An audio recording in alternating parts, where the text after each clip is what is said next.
कलाहांडी जिला धर्मगढ़ ब्लॉक अंतर्गत बेहरा पंचायत नुनपाणी ग्रामर केन्द्र प्राथमिक विद्यालय पाचेरी भितर जमी रहुछि अंटाए पानी।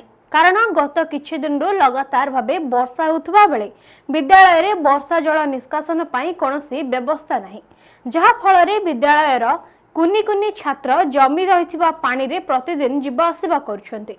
सरकारक अनेक व्यवस्था रहिथिबा बेले मध्य आज पर्यंत नुनपाणी ग्रामर विद्यालय पई सठिक व्यवस्था करा जाय नहीं। एही घटना को विद्यालयर प्रधान शिक्षक को पचारिबारु से गत 2 दिन हेला वर्षा पानी बहुत हेबारु पानी जमी रहुछि बोली प्रकाश करछन्ति। एहा सह शिक्षक, सरपंच और पंचायतर कनिष्ठ जंत्री एहार व्यवस्था करिवे बोली सूचना मिलछि।